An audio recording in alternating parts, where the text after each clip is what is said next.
अस्सलाम वालेकुम।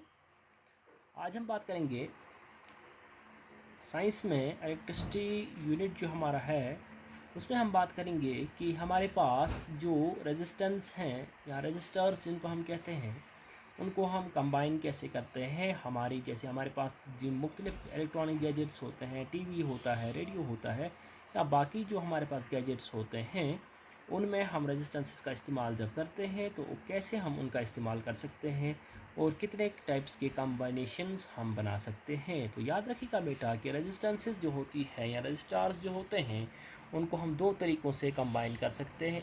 एक कम्बिनेशन है दैट इज़ सीरीज़ कम्बिनेशन, दूसरा जो है दैट इज़ पैरेलल कम्बिनेशन।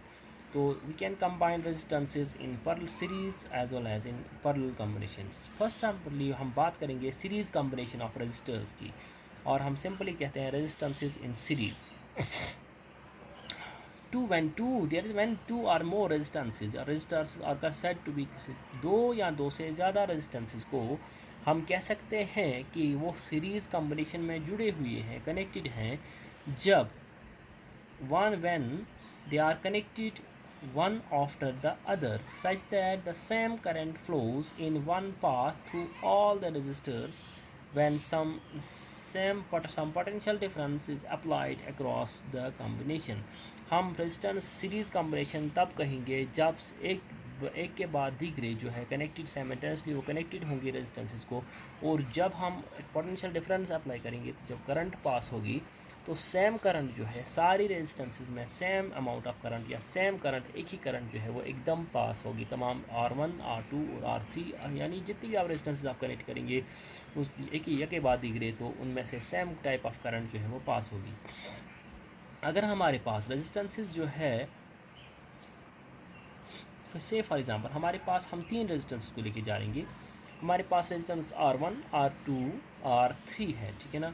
अगर इनको हम कनेक्ट करेंगे सीरीज़ में, for example let I be the current, अगर आई हमारे पास करंट अमाउंट ऑफ करंट जो है वो फ्लो हो रही है थ्रू ईच रजिस्टर, और V जो है वो पोटेंशियल डिफरेंस है।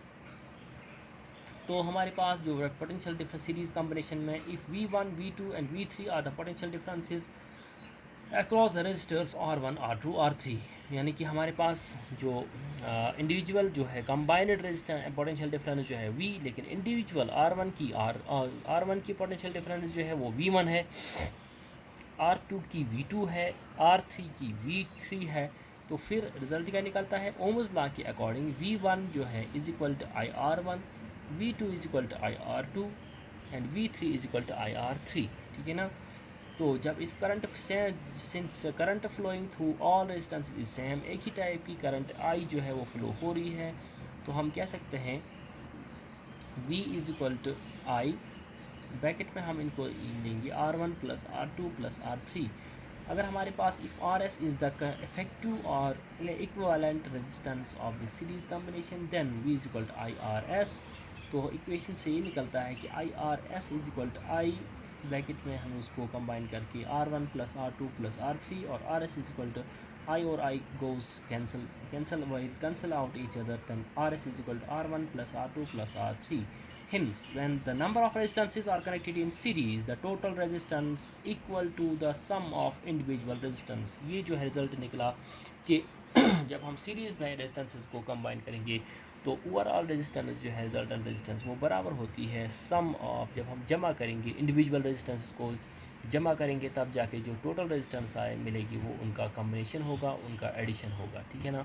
This was about the resistance का combination of resistances in series. Next lecture में हम बात करेंगे कि रेजिस्टेंसेस को जब हम पैरेलल कम्बिनेशन में सॉरी पैरेलल कम्बिनेशन में कनेक्ट करेंगे तो रिजल्टेंट क्या निकलेगा। Thank you.